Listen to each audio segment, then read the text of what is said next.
Oke semuanya, assalamualaikum warahmatullahi wabarakatuh. Selamat siang. Hari ini hari Jumat. Saya berada di MTS Negeri 6 Jakarta dan di samping saya sudah ada ibu kita yang mungkin sudah tidak asing lagi, Bu Suningsih. Ya, assalamualaikum. Assalamualaikum warahmatullahi wabarakatuh. Gimana Bu, kabarnya sehat? Alhamdulillah, selalu sehat insya Allah. Amin, amin, amin. Oke, mungkin ada juga sebagian yang belum tahu bahwa saat ini Bu Suningsih kembali menjabat sebagai wakil kepala madrasah bidang kurikulum. Sempat tahun lalu setahun ya Bu? 2 tahun. 2 tahun jadi lab. Iya, betul. Jadi lab dan menjadi adsan saya langsung. Laporan. Dan sekarang kembali lagi ke spesifikasinya yang memang ya menurut saya pribadi ini sih ya. Beliau adalah salah satu orang yang berkompeten untuk di bidang itu. Oh, Bu, insyaallah. kita ngobrol-ngobrol. Kita ngobrol, mungkin jangan dibawa tegang, dibawa santai aja. Nanti kalau tegang imunitasnya nanti berkurang. Oke, saat ini kan sudah masuk di bulan ke-8 masa PSBB.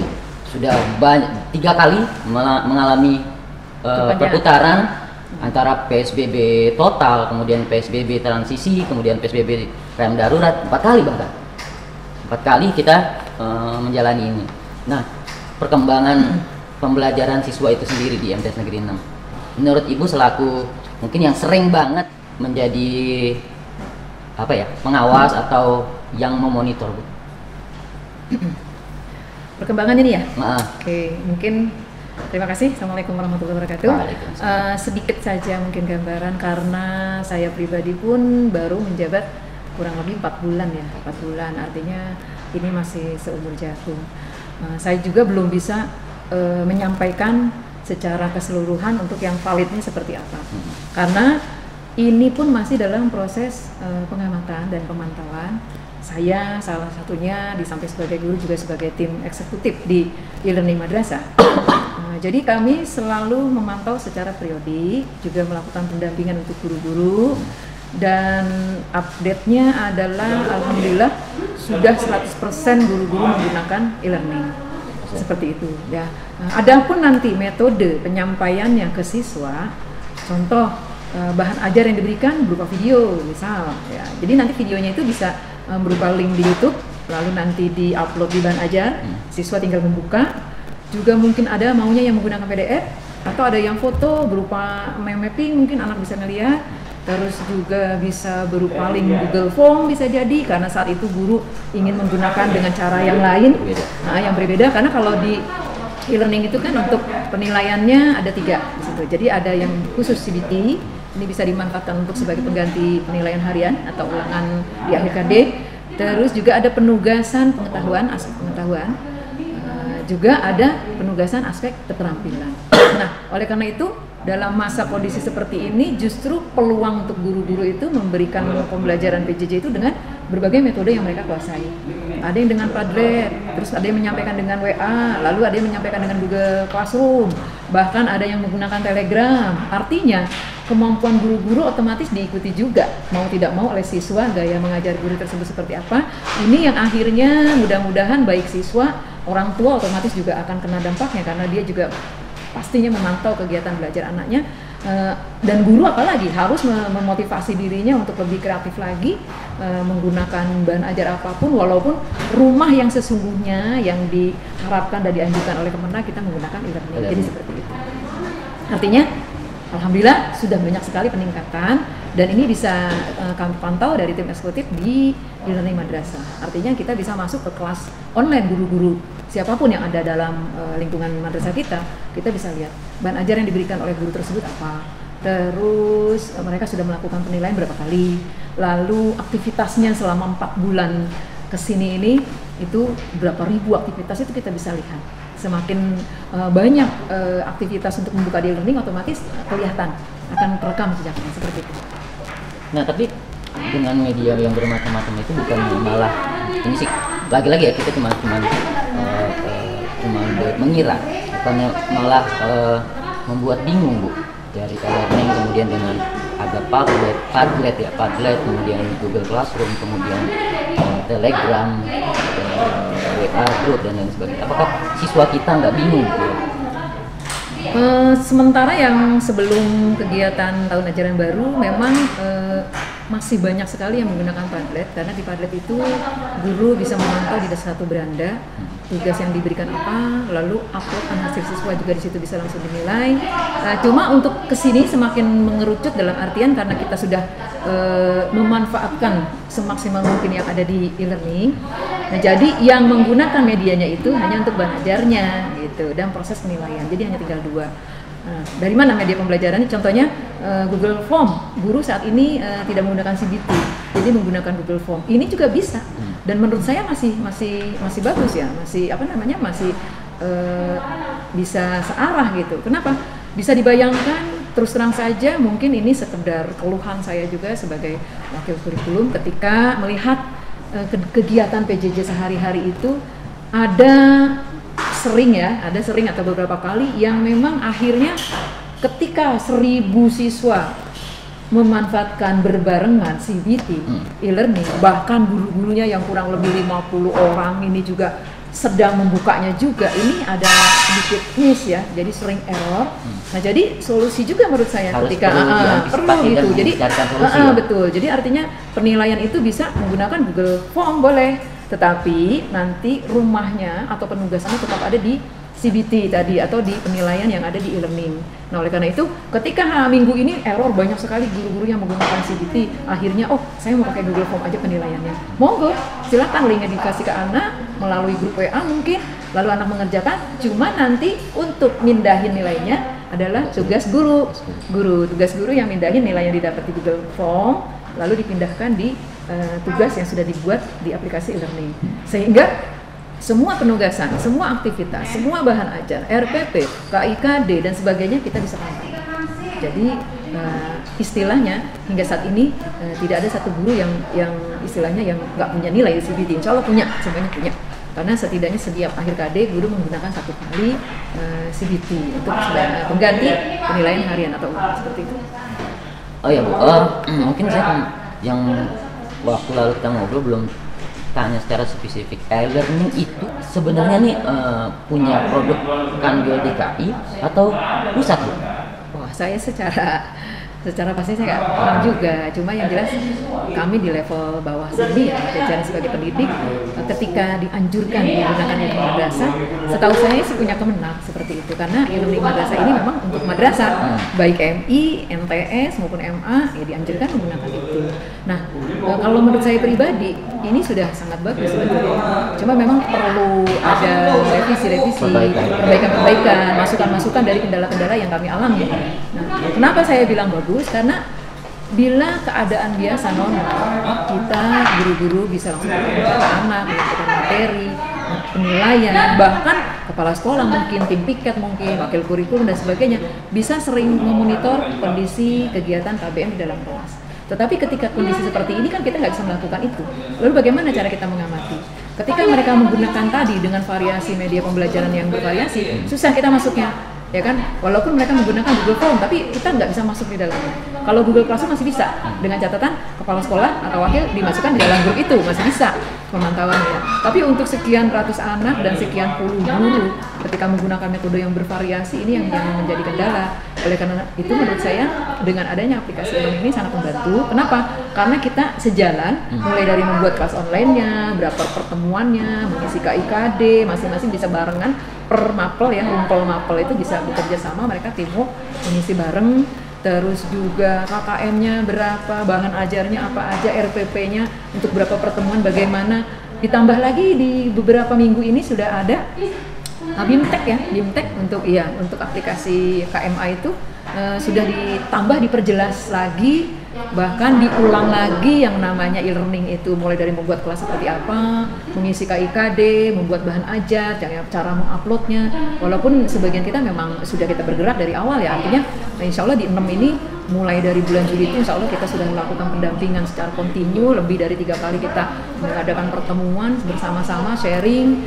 Jadi saya sih istilahnya memutuskan insya Allah guru-guru sudah tidak ada lagi yang tidak paham, mudah-mudahan ya gitu. Walaupun untuk frekuensi mengisi bahan ajar mungkin belum sama gitu antara si A dan si B, tapi insya Allah guru-guru sudah memahami seperti itu. Nah, kalau kan kalau saya kan memang orangnya kan memang ya mungkin didasari dengan jiwa jurnalis sedikit ya yang amatir ini, saya mencoba mencari tahu bahwa selama 7 bulan sampai 8 bulan ini saya mencari cerita kepada siswa ataupun orang tua, dan ternyata ada beberapa cerita-cerita dari, bahkan nyampe ke saya cerita itu dari orang tua, bahwa ada cerita, ya ini sih nggak tahu benar atau enggak ya, tapi itu sampai ke saya bahwa ada orang tua yang menyatakan sistem pembelajaran kita itu masih belum benar-benar memfasilitasi siswa belajar. Suka terjadi sebuah trouble, masalah. Kemudian sampai ada satu yang terucap di orang tua itu bahwa saya terserah Pak, kalau misalnya sistem pembelajaran masih sering trouble, kemudian anaknya nggak mood untuk mengikuti pembelajaran, kemudian kan ada ya karakter orang tua yang halus ngebilangin, atau ada yang juga dengan cara yang kasar, galak dan lain sebagainya. Nah itu yang saya sempat agak sedikit kaget sih pada saat orang tua itu udah ada ucapan terserah aja kalau kayak gitu. Nah itu apakah bukannya nanti bisa berdampak apa ya gitu? Nah itu cerita-cerita itu salah satunya. Ya, memang di awal-awal masih banyak yang kita temukan seperti itu. Saya yakin di sekolah lain pun seperti itu, karena tentu saja pasti berbeda dengan tatap muka dibandingkan dengan yang PJJ seperti ini. Oleh karena itu tadi solusinya antara lain, satu, guru harus tetap mengembangkan keterampilan mau belajar dan melakukan kreativitas terus-menerus. Jadi jangan monoton seperti itu.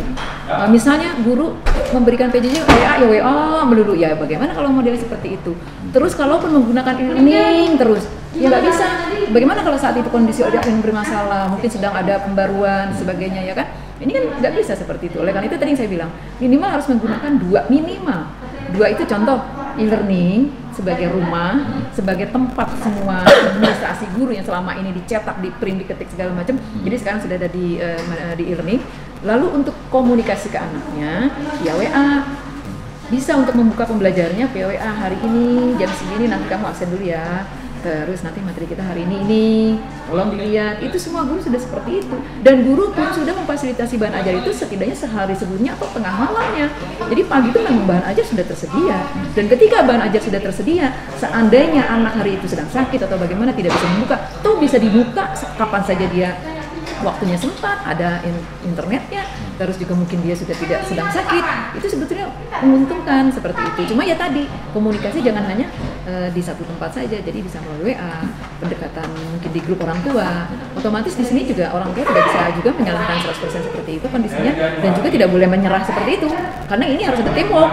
Ya anaknya juga harus disemangati, orang tuanya juga harus memfasilitasi juga. Di samping cuma memberikan semangat, kalau fasilitas internetnya nggak ada, HP-nya nggak ada, di situ kan susah. Dan berikutnya adalah guru tadi. Guru juga harus memfasilitasi dirinya dengan kreativitas tinggi. Artinya, ketika memberikan materi saya bilang harus ini adalah penekanan, harus bervariasi.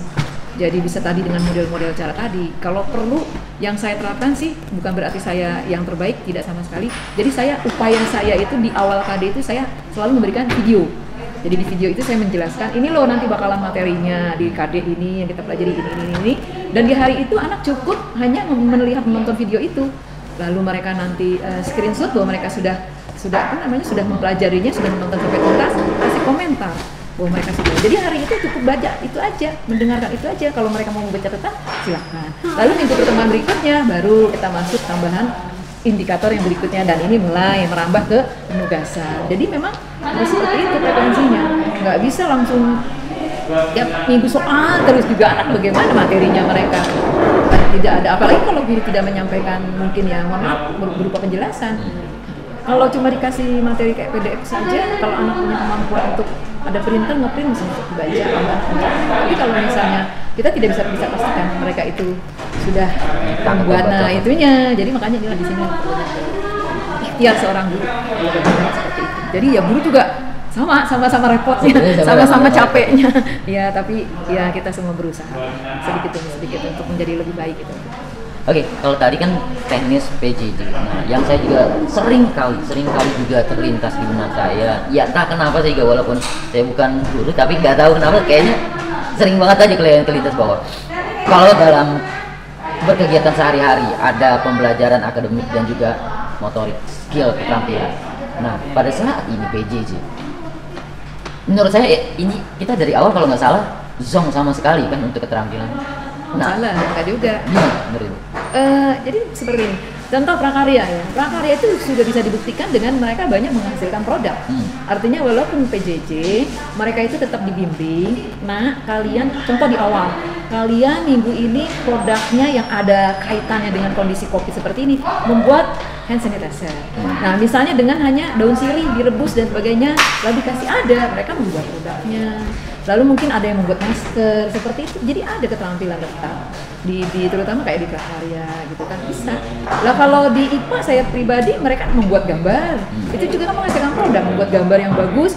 Kan kita tidak dikerucutkan, artinya justru diberi peluang untuk anak. Kamu boleh menggunakan misalnya flyer, boleh menggunakan juga dengan mind mapping. Jadi semakin bervariasi produk mereka, malah buatannya bagus-bagus.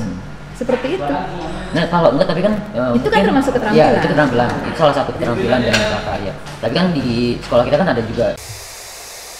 Oke guys, sedikit ada gangguan teknis, memorinya penuh. Maklum, handphone memori kecil. Sampai mana tadi kita ngobrol? Keterampilan. Sedikit mungkin sih ranahnya ini sebenarnya bukan kurikulum ya, lebih mungkin sebenarnya ranah yang lebih kompetensinya sebenarnya kesiswaan, tapi karena yang bersangkutannya belum mau diajak ngobrol sama saya, mungkin saya sampaikannya ke ibu, mungkin nanti bisa dikomunikasikan ke pak yang bersangkutan. Jadi kita kan ada ekskul pramuka, paskibra, PMR dan lain sebagainya, kan orientasinya tuh ke keterampilan. Nah, apakah tidak ada Bu keringanan mungkin dari sekolah ini untuk mereka sedikit melatih diri gitu? Karena selama 7 bulan ini saya rasa dengan di rumah aja pasti jenuhnya, ya ini sih lagi-lagi pendapat saya, jenuhnya luar biasa. Saya aja yang suka sering kemari tapi hanya seperti ini agak sedikit merasa jenuh gitu. Nah kalau dari sekolah sendiri apakah tidak ada keringanan untuk itu? Yang saya tahu karena memang kita instruksinya sementara belajar di rumah, terus juga diupayakan tidak mengumpulkan massa. Ya memang kita nggak mencari resiko, artinya dikhawatirkan gitu. Apakah kita bisa menjamin ketika mungkin hanya perwakilan siswa disuruh datang ke sekolah? Ya mungkin di sekolah mereka bisa menjaga protokol kesehatan, apalagi kita di sini sudah sangat bagus, sanitizer di mana-mana, ya kan, terus juga masker juga disediakan. Tetapi kita tidak tahu mereka di perjalanan di mobilnya seperti apa. Mungkin nanti setelah pulang mereka khawatir menggerombol di mana-mana. Ini kan yang lebih kita khawatirkan. Artinya bukan berarti kita tidak memfasilitasi dan berupaya menghilangkan kejenuhan anak gitu. Yang jelas upaya yang dilakukan oleh beberapa guru sudah bisa berjalan. Contoh BK misalnya melakukan Zoom meeting, jadi kita lewat Zoom. Terus juga Al-Quran Hadis, saya juga pantau Al-Quran Hadis sudah beberapa kali juga menggunakan dengan Google Meet atau juga dengan Zoom gitu. Mereka ngaji bersama-sama. Lalu saya evaluasi bagaimana kira-kira. Ya itu Bu, hasilnya riuh rendah. Jadi anak ngaji juga ya seperti apa ya, karena memang pokoknya tetap beda katanya Bu Ningsi. Dengan kita mengadakan Zoom ngaji bersama, kan rencananya setiap Jumat itu ya kita evaluasi, udah beberapa kali sih, walaupun tidak rutin tiap Jumat. Seperti itu. Tapi ada beberapa sekolah sih yang saya pantau di timur juga itu juga berjalan, jadi mereka tadarusnya ada yang mimpin gitu, tadarusnya salah satu anak terutama yang boarding ya, memang mereka boarding di situ. Termasuk kegiatan hari santri kemarin, bahkan mereka juga saya lihat ada upacara. Nah kita memang kemarin tidak ada upacara karena kebetulan juga ada kegiatan simulasi, tetapi pada saat kegiatan upacara 17 Agustus dan sebagainya, toh mereka tetap mengikuti kegiatan melalui pesawat televisi, lalu mereka tetap mengupload bahwa mereka sudah melaksanakan kegiatan, termasuk guru-gurunya pun ya tetap nyanyi Indonesia Raya segala macam ya kan, dan fotonya dikirimkan di setiap kegiatan apapun. Insya Allah kita seperti itu, artinya tidak hanya sekedar PJJ saja, tapi kegiatan upacara dan sebagainya pun kita mengikuti dengan baik seperti itu, termasuk siswanya. Cuma memang untuk berkegiatan langsung di sekolah, melakukan efek aktivitas langsung di sekolah kayak pramuka, latihan pramuka seperti biasa yang memang anak-anak suka sebetulnya, itu kita belum bisa ya, belum berani. Nah, kalau kemarin PSBB total, PSBB transisi kan ada sebuah keringanan dari ekonomi yang dagang dan lain sebagainya, pekerja. Nah ini apakah nggak terganggu Bu sesuatu jangka panjang ini PJJ secara psikologis, tingkah laku? perbuatan. Oh, sebenarnya sama semua elemen itu terlintas nggak sih ya? Kira-kira. Kalau menurut saya sih, pastilah akan ada efek perubahan psikologis kan gitu. Ya. Kalau menurut saya pasti ada. Termasuk nggak usah lah sebagai yang ininya apa namanya produsennya ya kan. Contoh toko, warung, terutama kita juga kantin, mereka pasti kena dampak. Dan sekarang faktor konsumennya pun pasti kena dampak. Contohnya kita di sini, karena kita kantin udah nggak pernah ada, ya kan? Nyari makan keluar sendiri. Belum lagi makanan-makanan kita yang udah terlanjur belanja di kantin pada saat bulan apa itu Mei kalau nggak salah ya, mau puasa itu, yang puasa itu semua makanan kan dikeluarkan. Kenapa? Karena dikhawatirkan kadaluarsa. Lah ini kan artinya pasti berdampak loh, merugikan juga. Nah, bisa dibayangkan ini skala kecil yang di lingkungan kita saja, bagaimana di lingkungan orang tua murid kita, mungkin yang memang kerjaannya seperti itu, otomatis ya kira-kira seperti itu. Oleh karena itu kalau menurut saya sih sama halnya yang sudah diupayakan oleh Pak Gubernur ya kan, memberikan apa itu sembako ya, sembako artinya selama COVID itu sebenarnya sangat membantu ya, sangat membantu. Walaupun memang ya belum bisa memuaskan, dalam artian ya nggak bisa lah kita hanya berharap dari situ. Apalagi keluarganya banyak, bisa dibayangkan. Dan termasuk ini kaitan dengan PJJ ya, termasuk paket. Tapi alhamdulillah dari pemerintah yang disalurkan lewat sekolah sudah diberikan karena anak kita termasuk guru-guru juga, kalau nggak salah 100.000 ya per bulan ya, yang periode untuk pulsa. Itu periode yang 3 bulan yang lalu kalau nggak salah sepertinya sudah disampaikan. Ya Pak Sutar ya, anak-anak yang dapat yang sumbangan untuk pulsa PJJ yang 100.000 per bulan sudah ya? Sudah. Periode yang periode yang kemarin. Artinya itu sudah disalurkan. Guru juga. Iya, termasuk guru-gurunya juga seperti itu.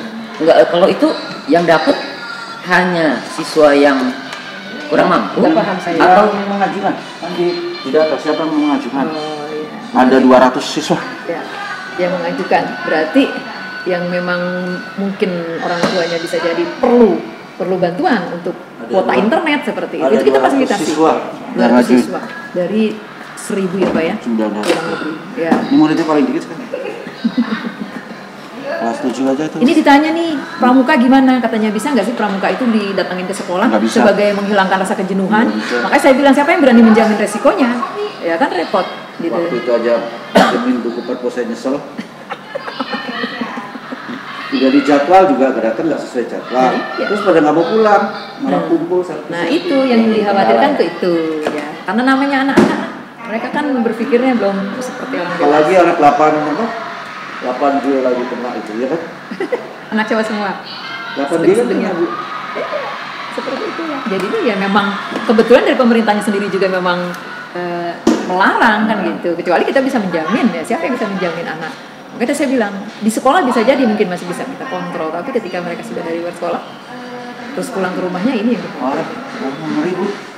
Tuh, ngerinya. Tapi kalau ngerinya tuh gini. Resiko ke publiknya tuh loh rame. Iya. Apalagi kalau sampai ada yang setelah kita panggil terkena positif musibah ya kan, nah, mungkin di mobil transportasi ya kan, aduh kita nggak bisa jalan. Yang nggak bermasalah. Tapi kalau Pak Marus memang instruksinya nanti, kan udah saya rekap tuh, apa cukup telepon nggak efektif. Tapi memang kita sudah diperbolehkan dengan diantar orang tua mereka datang ke sekolah. Kalau hanya mungkin sekitar 5 orang itu mungkin kan ya kan bertahap Pak. Mungkin seperti itu. Pak Kepala pun sudah menyarankan bila memang dibutuhkan banget, bahkan guru boleh mengunjungi rumah. Itu ada sekitar seperti itu. Itu anak-anak yang khusus yang perlu diperlakuan seperti itu.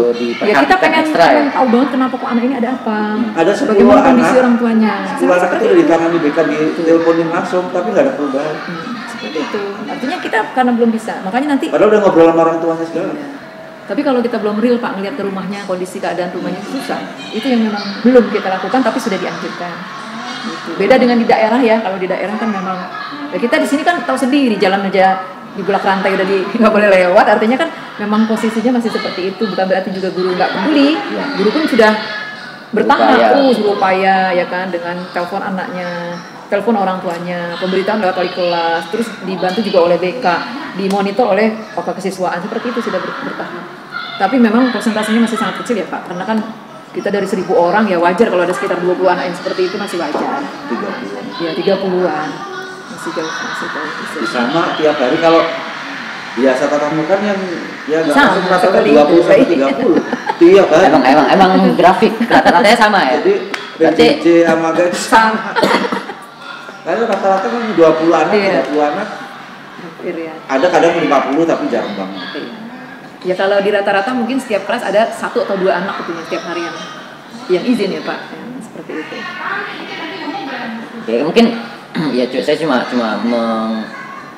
mengemukakan yang saya bilang kekhawatiran Cuma secara ada pribadi, psikologis kendala. dan sebagainya itu yang saya. Kendala di tingkat pelatih. Pelatih itu bukan honor, transport gitu. Maksudnya? Gaji dia itu transport. Makanya 8 bulan dia nggak terima. Ya Allah. Iya dong. Karena tidak beraktivitas ya dianggapnya. Bunyinya transport. Itu saya nggak paham kalau Transport. misalnya itu saya nggak paham. Ya mungkin itu juga salah satu juga yang saya juga sempat ngobrol nanya ke Pak Sutar gimana nasib pelatih kita yang mungkin ada yang orientasinya utamanya dia mendapatkan rezekinya di sini kan gitu. Terus Bu Juju juga orangnya kaku, sakit. Jadi saya bilang Jangan "Apa nggak sebutin bisa nama, gitu?" rekam mas lu. Ya. Pasti Nggak ngerekam. masalah. Lah sih. Bangsa jauh gimana bagi siasatnya kok. Pelatih itu transport, jadi nggak datang nggak dapat. Udah ngomong gitu doang. Nanti Pak pengen tahu lah kita bicarakan lagi. Kira-kira ada seleksi yang terbaik walaupun mungkin tidak 100%, mungkin ada gitu. Soalnya saya juga sempat ada ya satu guru pelatih yang ya mungkin orangnya juga udah open sama saya, cerita ngobrol. Bang, gimana nih? Gimana apanya ya? Saya bilang gitu kan. Ini kita nggak ada kegiatan gimana? Waduh, ntar dah saya sampein. Ya, makanya saya sampein ke Pak Sutar untuk hal-hal Ya, seperti itu. saya itu. Oke, karena udah mau sholat Jumat, Bu, terima kasih ngobrol-ngobrolnya. Ya, sama-sama. Ya, mudah-mudahan obrolan kita ada Sudah juga. manfaat yang bisa kita ambil, dan di sini kita ngobrol. Saya pribadi tidak ada unsur niat melecehkan siapapun. Kita hanya berbagi cerita bahwa masih ada kendala-kendala yang perlu dijadikan perhatian kita semua. Ya, mungkin Bu Sunusi juga sependapat dengan saya, kita nggak Semua berusaha memberikan sesuatu pelayanan. kepada, apalagi ini adalah generasi penerus bangsa kita nggak habis pikir kalau pendidikan kurang. Tapi mudah-mudahan Ya. PJJ di madrasah ini bisa jauh terus berkembang lebih baik dan lebih baik lagi, dan mudah-mudahan bisa menjadi pilot project untuk sebuah pembelajaran jarak jauh online. Bu Suningsih, terima kasih banyak Sama-sama. ngobrol-ngobrolnya. Terima kasih. Sebenarnya saya masih mau ngobrol yang secara kemarin kan punya buku, saya pengen ngobrolin, tapi karena waktu kita nanti kita Insya Allah. saya minta waktunya Insya Allah ngobrol. saya kalau sehat dan ada waktu ya Mas Ahmad tahu sendirilah, karena beban sebagai kurikulum juga seperti itu. Apalagi teman-teman kita banyak juga yang WFO, terutama yang ada jam ajar, terus yang piket. Memang Pak Kepala Sekolah juga menganjurkan, apalagi menggunakan paket internet segala macam. Sementara di sekolah kita ini sudah luar biasa, fasilitas disediakan dengan ruang ber-AC. Artinya kalaupun guru meringankan langkah untuk memberikan PJJ kepada siswa, sebetulnya hanya tinggal niat hati aja datang ke sini. Mudah-mudahan kita dijauhkan dari penyakit itu aja lah, insya Allah seperti itu. Protapnya selalu harus Iya dijaga. betul. Nah makanya saya pun merasa berkewajiban juga tetap ya menemani lah, walaupun hanya seminggu 2 kali atau maksimal paling banyak 3 kali, saya upayakan tetap ke sekolah seperti itu. Oke, kita cukupkan sampai di sini. Iya. Sampai ketemu lagi di lain kesempatan. Jika ada masukan, kritikan ataupun saran, silakan komentar di bawah. Insya Allah saya pasti baca. Kalaupun nanti menyangkut hubungan dengan siapa-siapa, nanti saya berusaha mengkomunikasikan. Masalah dijawab atau enggak, ya itu udah terserah yang bersangkutan. Iya sama-sama. Saya mohon maaf juga apabila mungkin dari yang saya diskusikan atau bicarakan dengan Mas Ahmad ada terdapat kata-kata yang salah dan mungkin menyinggung perasaan. Jadi saya minta maaf. Seperti itu, terima kasih dari saya. Oke, kita cukup. Assalamualaikum warahmatullahi wabarakatuh.